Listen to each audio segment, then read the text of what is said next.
नमस्कार, आदाब। इस वक्त हम मौजूद हैं 191 विधानसभा कादीपुर में और हमारे साथ मौजूद हैं पूर्व विधायक भगेलू राम जी। भगेलू राम जी, आपका हमारे चैनल पर स्वागत है। बहुत बहुत धन्यवाद। इस वक्त जो ये सीट है जिस पर हम बात करेंगे भगेलू राम जी से, आपको बता दें ये 1952 से लेकर के 1989 तक कांग्रेस के खेमे में रही है। और इस सीट की एक खास बात है कि यहाँ पर सर्वप्रथम जो है बसपा से भगेलू राम जी ने ही 1993 में चुनाव लड़ा था। आज वह हमारे साथ मौजूद हैं और बात करेंगे इनसे इस सीट को लेकर के और यहाँ पर लोकल जो इन्होंने कार्य किए और जो इन्होंने रणनीति बनाई या नीति बनाई उस पर बात करेंगे। भगेलू राम जी, सबसे पहले बात करेंगे कि आपने राजनीति में कदम क्यों रखा और आप किससे प्रेरित हुए?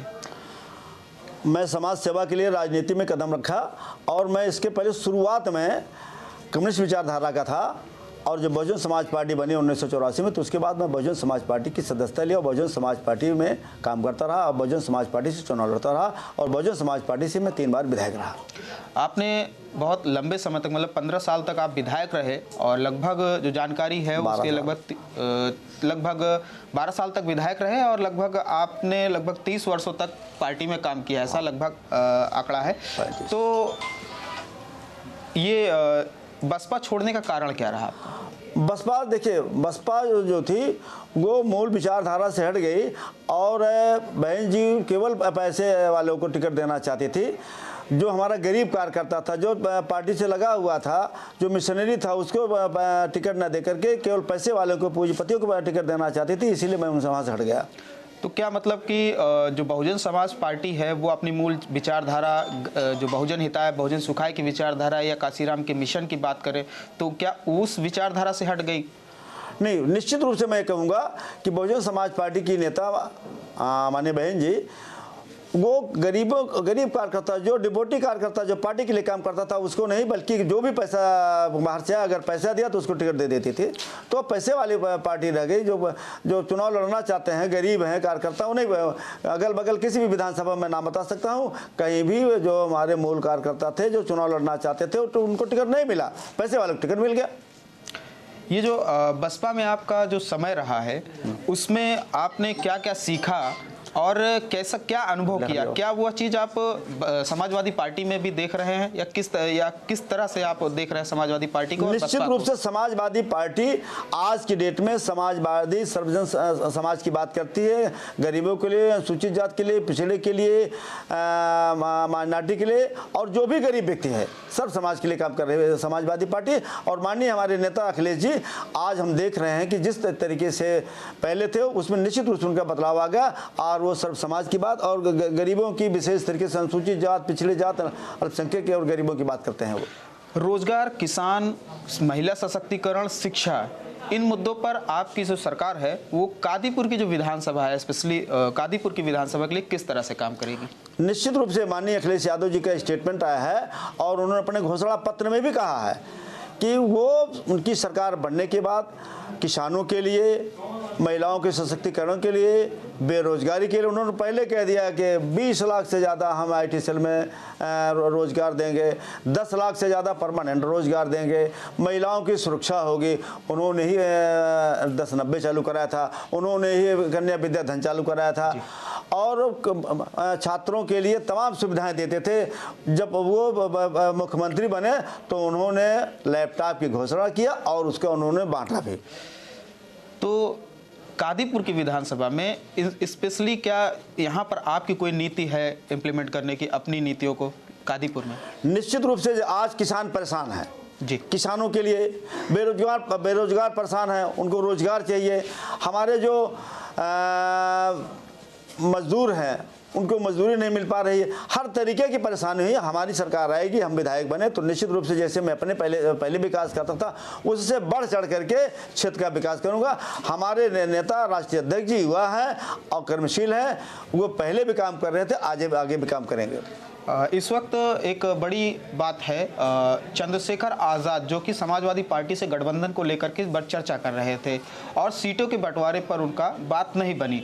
तो चंद्रशेखर आज़ाद ने कहा कि आज़ाद समाज पार्टी के चीफ है चंद्रशेखर, उन्होंने कहा कि अखिलेश यादव वो सिर्फ दलित नेता नहीं चाहते, सिर्फ दलित का वोट चाहते हैं। आप इसको किस तरह से देखते हैं? निश्चित रूप से मैं उनके बारे में बहुत कुछ तो नहीं कहना चाहता हूँ, लेकिन वो ज़्यादा सीटें मांग रहे थे, जो अपेक्षा से ज़्यादा सीटें मांग रहे थे, ये उनकी बात गलत है। मैं पहली बार देख रहा हूँ माननीय राष्ट्रीय अध्यक्ष जी सामान्य सीटों पर, जैसे मैं उदाहरण आपको बता रहा हूँ, गाजियाबाद पे विशाल वर्मा को लड़ा रहे हैं जो अनुसूचित जात के हैं, और हरदोई जो सामान्य सीट है उस पर अनिल वर्मा जो अनुसूचित जात के हैं इनको चुनाव लड़वा रहे हैं। इससे साबित होता है कि माननीय राष्ट्रीय अध्यक्ष जी सामान्य वर्ग के सीट पर भी अनुसूचित जात के लोग लड़ा करके साबित कर देना चाहते हैं कि अनुसूचित जात के हितैषी हैं। कांग्रेस जो है इस सीट पर कांग्रेस का लगभग 11 साल तक दबदबा रहा, और इसके बाद आप जो है चुन करके आए 1993 में, तो आपने क्या कार्य किया मुख्य तौर पर, और इसके बाद जो है क्या कांग्रेस को आपने परास्त किया था उस समय? निश्चित रूप से कांग्रेस के कार्यकाल में नाम मात्र का विकास काम हुआ है, बाकी जो भी सरकारें रहे नाम मात्र का। आज़ादी के बाद से कादीपुर विधानसभा में मैं 1993 में पहली बार विधायक हुआ। सबसे ज़्यादा मैं तीनों कार्यकाल में शिक्षा पर ध्यान दिया। शिक्षा, स्वास्थ्य, सड़क, पेयजल समस्या और किसानों के लिए नहर और तमाम जो योजनाएं, विद्युतीकरण, इन समस्याओं को हमने विशेष ध्यान दिया। मैं आपको दो तीन चीज़ बता देना चाहता हूं। जब मैं पहली बार विधायक गया 1993 में, शिक्षा के मामले में हमने हमारे यहाँ कादीपुर विधानसभा में एक आश्रम वो था, एकमात्र STD संत तुलसीदास डिग्री कॉलेज जो एडेड कॉलेज है, उसमें छात्राओं को रहने के लिए कोई छात्रावास नहीं था। पूरे जनपद में एकमात्र छात्रावास हमने STD में बनवाया। और उसी समय 1995 में मैं यहाँ तहसील के ठीक सामने GGIC बनवाया और तमाम विद्यालय बनवाया। दूसरे कार्यकाल में भी हमने कई विद्यालय के तमाम विद्यालय बनवाए और अस्पताल बनवाए। पहले कार्यकाल में हमने कादीपुर के PSC बनवाई। दूसरे कार्यकाल में मैंने PSC बनवाया, वहाँ कादीपुर की CSC बनवाई पहले कार्यकाल में। दूसरे कार्यकाल में हमने बनवाया PSC रुपयेपुर में। स्वास्थ्य विभाग के 3 हमारे CSC हैं, वर्तमान में 4 हो गए हैं। जब हमने नया ब्लॉक बनवा दिया था करौंदी, वहाँ की CSC भी पूर्ण रूप से चालू नहीं हो पाई। बाकी कादीपुर की CSC हमने बनवाया, अखंडनगर की CSC हमने बनवाया। दोस्तपुर की CSC पर भी हमने बहुत सुविधाएं देकर के उसको संचालित करवा दिया। और शिक्षा के मामले में तो तमाम विद्यालय, जैसे हमने बता दिया कि 3 ब्लॉक हमारे थे, कादीपुर थे, अखंडनगर थे, दोस्तपुर, तीनों ब्लॉक मुख्यालय पर हमने कस्तूरबा गांधी आवासीय विद्यालय अपने समय में बनवाया और संचालित करवा दिया।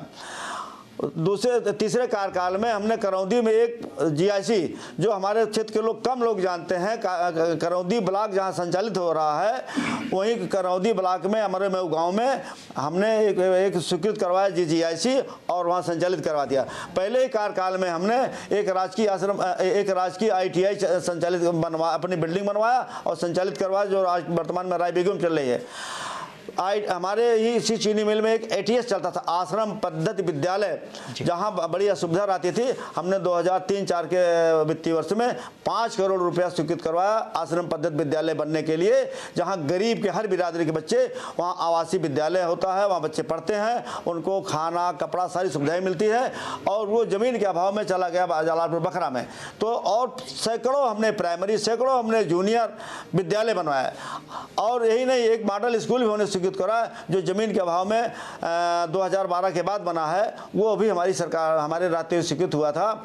और जितने भी यहाँ पर अनएडेड स्व-वित्त पोषित विद्यालय हैं, जूनियर से लेकर के डिग्री तक, सभी विद्यालयों में, ज़्यादातर विद्यालयों में हमने विधायक निधि से पैसा देकर के उसको डेवलप किया।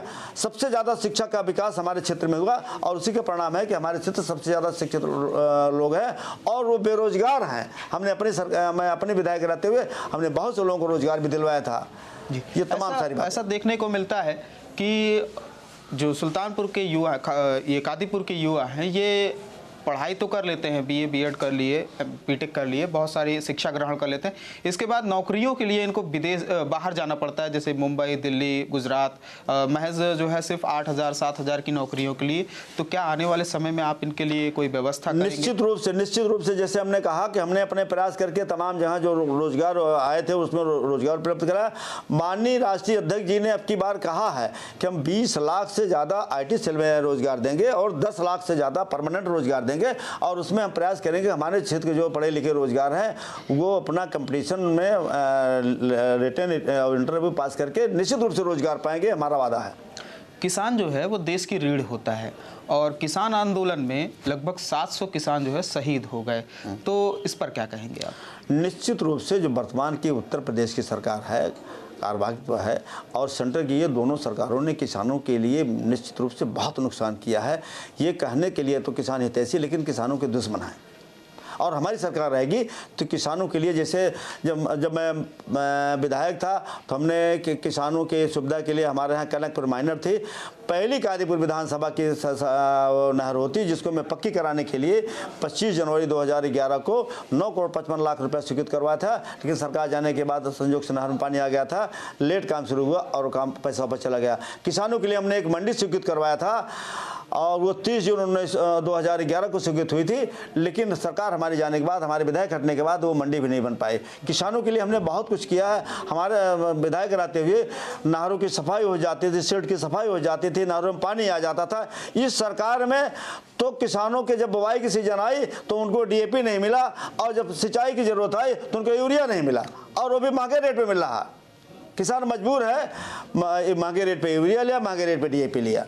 तो आप सस्ते रेट पे प्रोवाइड निश्चित रूप से, जो सस्ते रेट नहीं, जो उसका लिखित मूल्य है वो जितना है, काला बाजारी बंद, ये काला बाजारी निश्चित रूप से बंद करवाएंगे।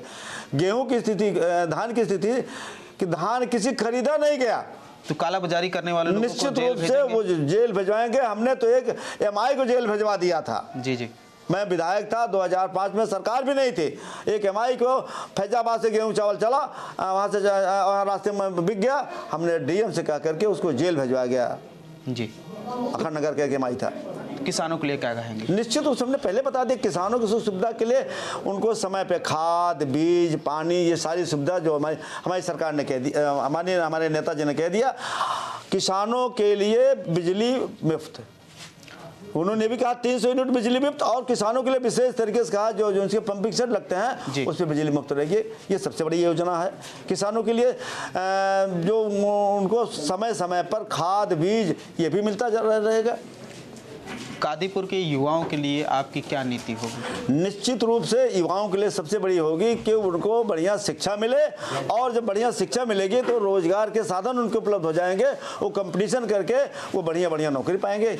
आज की शिक्षा बेकार है। ये सरकार चाहती है ना कि लोग हमारे जो युवा हैं वो बढ़िया शिक्षा ग्रहण करें। विद्यालय बंद है, बाजारों में भीड़ लगी हुई है, चारों तरफ भीड़ है, रैलियाँ बड़ी बड़ी रैलियाँ कर रहे हैं, विद्यालय सब बंद है। अरे उनको 50% करके विद्यालय संचालित करवाते। जी, कोरोना मतलब कि ये जो एक प्रकार का षड्यंत्र है, ये निश्चित रूप से गरीब किसान, चूंकि बाहर के जो बच्चे हैं, संपन्न लोगों के बच्चे हैं, उनकी ऑनलाइन पर चल रहा है, ऑनलाइन उनका चल रहा है, वो क्लास चल रहा है। जीरो लेवल पर अगर बात करें गांव-गांव तक, तो तकनीकी जो है रूप से जो है लैपटॉप और मोबाइल तो पहुंच नहीं पाया। तो ऐसी स्थिति में कैसे जो है निश्चित रूप से हमने पहले भी बताया कि माननीय राष्ट्रीय अध्यक्ष जी ने पिछली बार घोषणा किया था, और 2000 में सरकार बनने के बाद सबसे पहले उन्होंने बड़े पैमाने पर लैपटॉप बांटा था, और उस लैपटॉप का आ चुकी है विश्व में ये कंप्यूटर का युग है। और वो बच्चे लैपटॉप, हम मानते हैं कि कहीं 10-5% लोगों ने गड़बड़ी किया, लेकिन ज़्यादातर बच्चे उस लैपटॉप से सीखें, और आज तमाम लोग रोजगार कर रहे हैं उसी कंप्यूटर के सीखने की वजह से तमाम बच्चे रोजगार पा गए हैं। ये उत्तर प्रदेश की एक बड़ी समस्या है, कादीपुर में भी है। ये आवारा पशु जो है, अभी रास्ते में हम लोग जैसे आ रहे थे तो बहुत सारे आवारा पशु देखने के लिए मिले। तो क्या आप इस पर जो है कोई निश्चित रूप से हमारी सरकार से आएगी तो सरकार आएगी, इस पर नीति बना करके इस पर अंकुश लगाएगी, इनकी व्यवस्था करेगी। हमारे घर के ठीक बगल में चीनी मिल है, वहाँ पर पशुशाला बने हुए हैं, लेकिन वहाँ कितनी अव्यवस्था मैं जानता हूँ, जानवर मर जाते हैं, गंद आता है यहाँ तक। तो किसकी लापरवाही कहेंगे? ये निश्चित रूप से शासन और प्रशासन की लापरवाही है, सरकार की लापरवाही। यहाँ पर कर्मचारी हम निश्चित रूप से ऐसा नहीं होने देंगे। हमारी सरकार आएगी, विधायक बने तो ऐसा कतई नहीं होने देंगे। तो पूरी तरह से लगाम लगा, निश्चित रूप से लगाम लगेगा। क्या अगर उसमें कोई दोषी पाया गया तो जेल में भेजेंगे? उसके खिलाफ दंडात्मक कार्रवाई होगी। जी, एक अंतिम सवाल है इस आपके लिए। ये जो कादीपुर की अभी लड़ाई चल रही है, तिकोड़िया टाइप की, इसमें बसपा के से हीरालाल गौतम जी हैं और बीजेपी से राजेश गौतम जी, और आप समाजवादी पार्टी से हैं। तो क्या लगता है कि निश्चित आपकी रूप से लड़ाई किससे है? मुख्य हमारी लड़ाई किसी से नहीं है। मैं बताऊं, आपकी लड़ाई राजनीतिक रूप से? राजनीतिक रूप से मैं बता रहा हूं, राजनीतिक रूप से बसपा में कोई पदाधिकारी बचा नहीं। कल हमने मीटिंग किया था, हमारे जो जितने भी पदाधिकारी थे, पूरी की पूरी विधानसभा की टीम थी। 47 में से 41 सेक्टर अध्यक्ष आए थे और तमाम पदाधिकारी आए थे। ये साबित कर दिया कल, केवल टेलीफोन पर, परसों 4 बजे के बाद हमने टेलीफोन किया, सभी पदाधिकारी आ गए। तो उनके पास पदाधिकारी नहीं है, हीरालाल के पास, उनके वो जो पदाधिकारी थे वो हमारे पास आ गए। वोटर की बात है, वोटर भी ज़्यादा से ज़्यादा हमारा प्रयास है कि 50% से ज़्यादा वोटर बसपा के जो बोलते सपा में आ जाएंगे। जहाँ तक राजेश जी तो 5 साल में कुछ किए ही नहीं है, तो क्षेत्र की जनता वैसे भी उनको काम नहीं घुसने देगी, तो लड़ाई किस बात की रह गई है? जी, आपका समय देने के लिए चैनल पर बहुत बहुत धन्यवाद। धन्यवाद। तो आप थे भगेलू राम, जो समाजवादी पार्टी से कादीपुर विधानसभा के प्रत्याशी हैं। इसी तरह की और भी वीडियोस देखने के लिए हमारे चैनल को सब्सक्राइब करें, और अगर इस वीडियो को आप फेसबुक पर देख रहे हैं तो चैनल को फॉलो करें। धन्यवाद।